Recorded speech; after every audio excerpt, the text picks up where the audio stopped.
Becky. Welcome back to another video. I have a homeschooling Q&A for you guys today. A while back I did a call for questions and I got quite a few homeschool questions, so I wanted to split them up and make them their own video. So if you ask me a homeschool question, I think I got them all down here, so hopefully I didn't miss anybody's. But I have quite a few questions here that you guys asked, and I love doing Q&A videos with you guys, whether it's homeschool related or just life in general. I think it's just a really fun way to connect with you guys, so hopefully you will enjoy today's video. Make sure also that you check out my homeschooling playlist. I will have it linked for you guys in the description box. Every homeschooling video I've ever made is in that video, so curriculum reviews and day in the life videos and tips and tricks and our homeschool room tour and all that stuff is in that playlist, so make sure if you're interested you check that out. So the first question is, what curriculum do you use and what homeschool curriculum would you recommend for parents with kids in the 11th and 12th grade who are new to homeschool? Well, we're very eclectic. I kind of have pieced our both girls' curriculum together. I have a 3rd grader and a 9th grader this year. So I really don't like box curriculum because I like to pick and choose based on what I think is going to work best and based on how I feel like the girls learn best.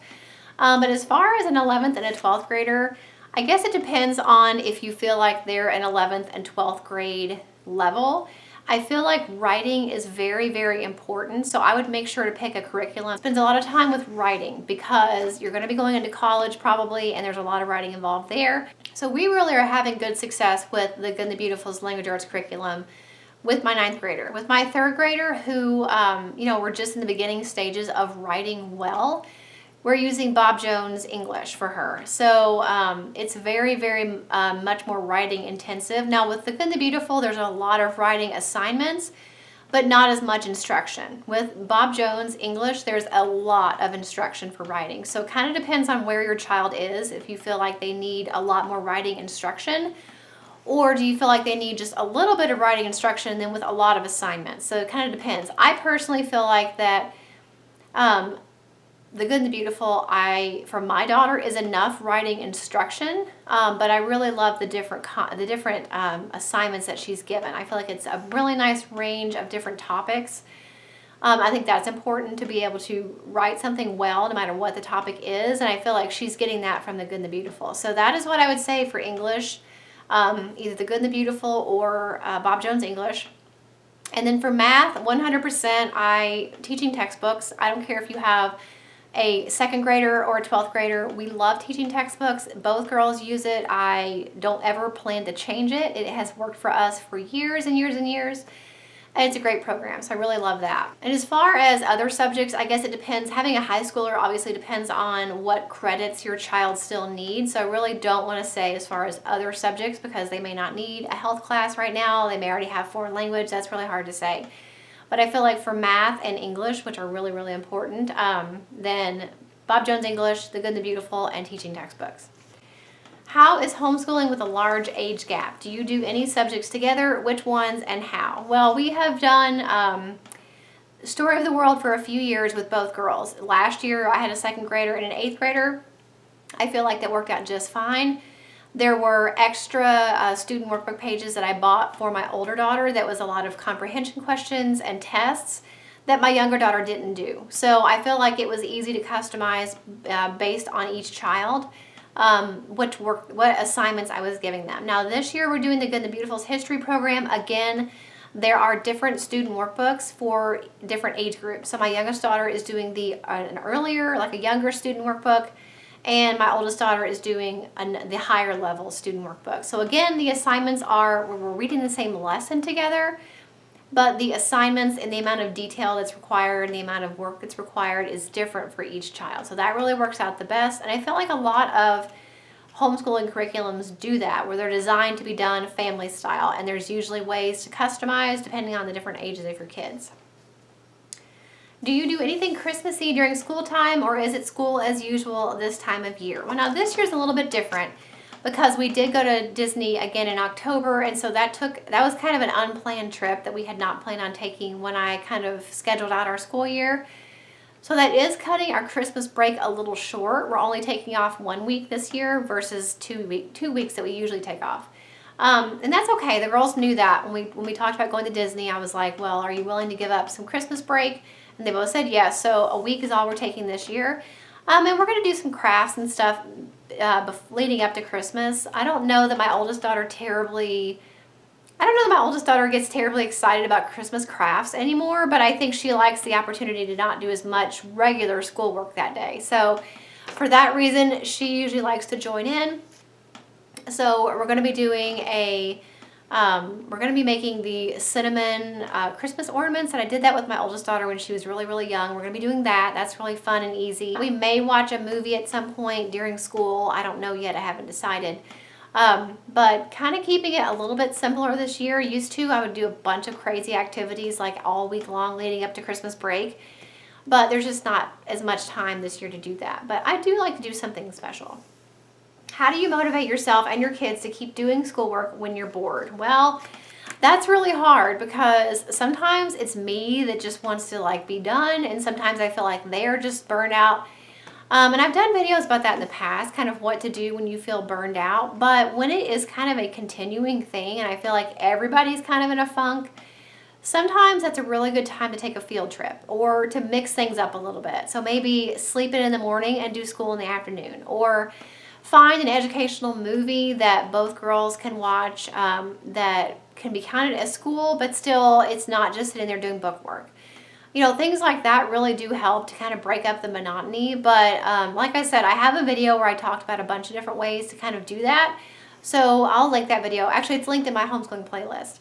But overall, I just trying to change something about our schedule. So mixing up the order of our subjects, sometimes it helps. I will do different things, like we'll add an activity that maybe we weren't planning to do. What is your top homeschool tip for staying on schedule and not getting behind? I particularly struggle every year with always being behind in school and finishing later in the year, and I really need advice. Okay, so the first thing that I do to stay on schedule is not set a schedule. I talked about this years ago. When we first started homeschooling, my oldest daughter was the only one homeschooling, and my youngest daughter was really little. I literally had that poor child like checking in like a time clock. She would check in at this time and check out at this time. Like I was so regimented about the time. I would sit down and take forever to plan out all these lessons, and it just got crazy. And the minute we got behind, everything fell apart because I felt like everything was constantly behind. We were always trying to play catch up, and I was stressed out, and I was stressing them out because I was like, well, now you've got to do 2 assignments because we're behind. And it just got so overwhelming for the girls. And so really over the last few years, I don't have a schedule. I have a flow of how our days are supposed to go on an ideal day. And I will sometimes sit down the night before and kind of write out what I want to get done, but I don't set a definite schedule. I don't set a definite lesson plan because it was extra work for me that half the time wasn't getting done anyway. I would ask you, I wonder, are you making a schedule? Like, are you like planning everything out and getting stressed out because things aren't going as you planned? Because if that's the case, that's probably why. Things hardly ever go as planned, especially when kids are involved. And you don't know which concepts they're going to struggle with and which ones are just going to breeze through. So I would say if you're making a schedule, kind of throw it out. Maybe make a flow of your day, kind of how you want things to go. Math first, English second, recess, spelling that, however maybe you want it to go ideally. But I wouldn't be too strict with a schedule.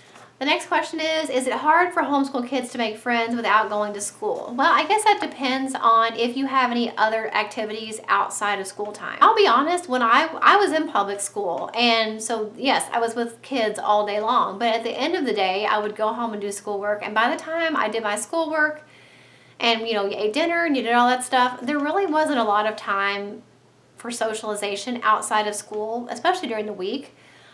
So I really feel like even though, yes, I was public schooled, my girls do more socially than I did in public school. They are involved in church. They have a co-op that they go to. So there's activities, they're in lessons, they're meeting people there. Like, they're all over the place. And I feel like they have a lot of different opportunities for socialization with a bunch of different types of kids. So I feel like if you're going out and you're giving yourself the opportunity to meet people, then friends is something that will naturally happen. The next question, just curious for a follow-up on how the Good and the Beautiful curriculum is working for you. Well, I don't know if you mean the science curriculum or the language arts curriculum. The science curriculum with my youngest daughter is really, really fun, and we're loving that.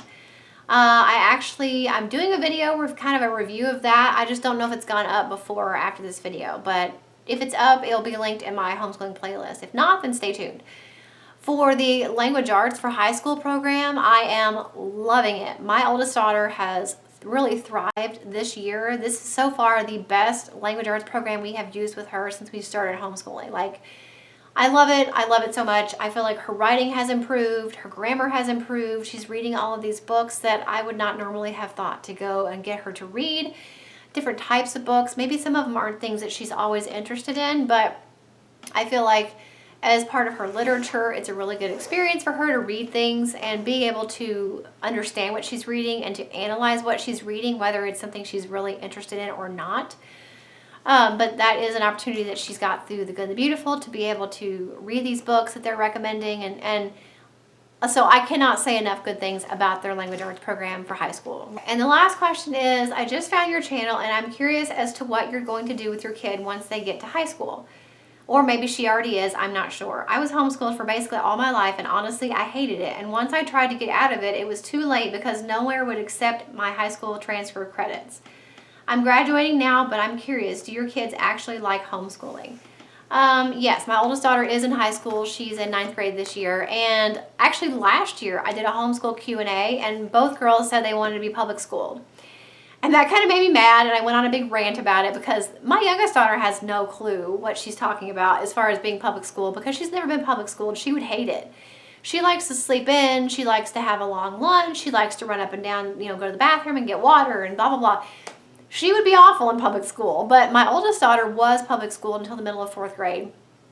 And I think since then, and she has told me that now she really appreciates being homeschooled because she enjoys the flexibility that we have, and she's getting a lot of extra time to be with her friends and not be just in school all day long and have to go home and do schoolwork. She's getting her schoolwork done, and she's able to go out and do a lot of social things because we get done and don't waste time and get done in a certain amount of time. So I really feel like that both girls are happy to be homeschooled now, and I have not heard of anybody having an issue with transferring from homeschool to a public high school. I haven't heard of that personally, so I don't know what the situation is with your situation. I do know several people that have done that were homeschooled and they went to a public high school and were able to transfer, so I'm not really sure. But the plan right now is for her to continue high school here at home, homeschooling. And then I'm in the process of this, I am keeping her grades. I am keeping a transcript for her, which she needs to be able to transfer to college. And we've already got a couple colleges in mind that we know, don't have any issue taking homeschool students. I mean, as far as I know, a lot of colleges and universities do. But as the parent, I just have to make sure that I'm keeping a transcript and I'm keeping really good records of the classes that she took, the hours she spent, her grades, all of that stuff, and keeping that together in a transcript so that when she does graduate from homeschool, that transcript will be something that the college is going to want to see. I don't want to say anything's like 100% set in stone, but we definitely plan to homeschool all the way through high school, and then hopefully I will learn a lot in the process and will be able to help my youngest daughter when she gets to that age to also graduate from a homeschool high school. So I hope that answers your question, all of your all's questions. I was trying to keep it somewhat brief. It probably wasn't, I don't know, but I think a lot of the answers that you may also be looking for are going to be in my homeschooling playlist because I've talked about so many other things in my homeschooling videos before about like getting bored and wanting to quit and being overwhelmed and mistakes that I've made and all different stuff. So definitely check the homeschooling playlist link below for you guys. I think you'll find some other videos there that may be helpful and answer some more questions. So make sure that you're subscribed to my channel if you're not already, and hit that little notification bell so you'll be notified whenever I upload new videos. Also, if you want to follow me on Instagram, I am over there a lot more often. It's a really easy way to kind of communicate with me. So definitely make sure you follow me on Instagram. I will have my Instagram link for you guys, and I will see you in the next video. Bye. Thank you so much for watching all the way to the end of this video. If you want to see 2 of my older videos, you can click the links right here. And if you want to subscribe to my channel, if you haven't already, and you definitely should, you can click right here. I upload every single week. I have some links in the description box for some of my favorite stores and products, as well as my P.O. Box address. Check out those links if you're interested in those, and I will see you guys in the next video.